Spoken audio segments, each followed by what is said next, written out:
My name is Adrian Hernandez, and my major is in business.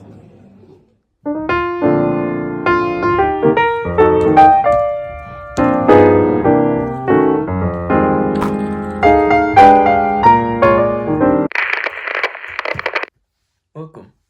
In this video, I'm going to show you how to do forecasting in Excel. Let's get started. So now that we're in Excel, let's go over what is forecasting. Forecasting can be used for predicting what the future might look like for a business or a company, or even just anyone in general, based on past or current data. So now if we go to our data in the Forecast tab, we can see our revenues per year for the companies Amazon and Walmart starting in 1996, going all the way to 2024. And we're going to be trying to be forecasting to 2045. So the first step we're going to do is click on the data, anywhere on the data, go to Insert in the top of Excel, to Line, and click on 2D line chart. Then populates a line chart for both companies. And we're going to need to do a little editing to make it correct. But you can move and make your chart bigger. We're just going to put it up here and make it a little bigger. What we want to do is change the names of these. We can go to Select Data once right-clicking on it. And for the name, we want it to start in B2. And that'll be for Amazon. And the same thing for the other company. So we want it to start in C2.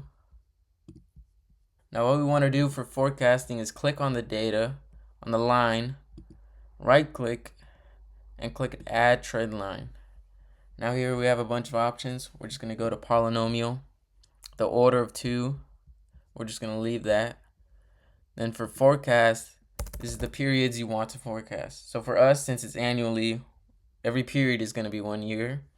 So we want to forecast 21 periods. And hit enter. And we want to change our y-axis. So we're going to click on it, right-click, hit Format Axis. Then here we're going to change the maximum to 3,000. Hit enter. And we're going to do the same thing for Walmart. Click on it. Click on the line. Hit Add Trend Line. Same thing. Polynomial. Leave the order to 2. And we're just going to do a forecast of 21 periods. Hit enter. Next, for forecasting, another option is the function Forecast.Linear. So we're going to go to B33, and we're going to put an equal sign, letting the computer know, Excel know, that we want it to do work. This is for every function in Excel.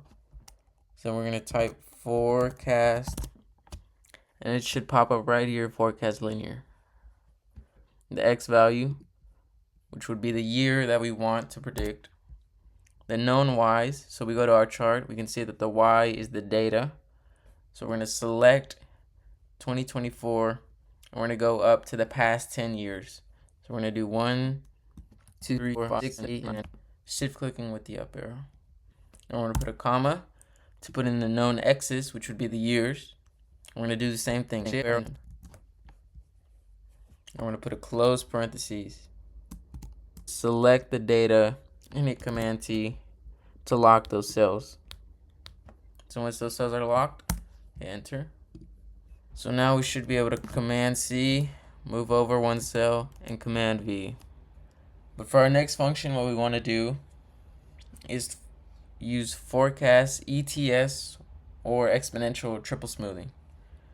So in cell B34, we're going to put the same thing, equal sign, same thing, forecast, and it should pop up right there. First option, Forecast.ETS. This one has many prompts. They're not all required. So we're just going to do the required ones. So for a target date, obviously we're going to choose cell A33, or A34, I'm sorry. Same thing, Command T it, because we want to lock it for the next one. Values. For values, we just want to choose our data. So for the past 10 years, comma, timeline, same thing. Shift up 10 times. One. So we're just going to do close paren, and we're going to enter.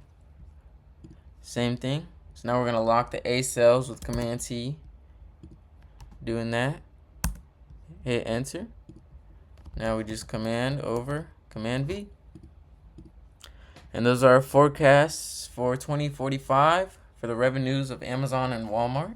And that is all the functions covered in this video. If you need any more help, just go to the help menu here at the top of the Mac window.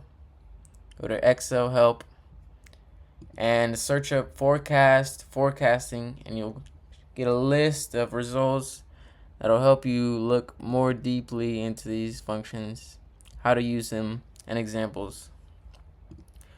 Thanks for watching. Make sure to like and subscribe, alright? Notifications, you know the deal. And thank you. Bye.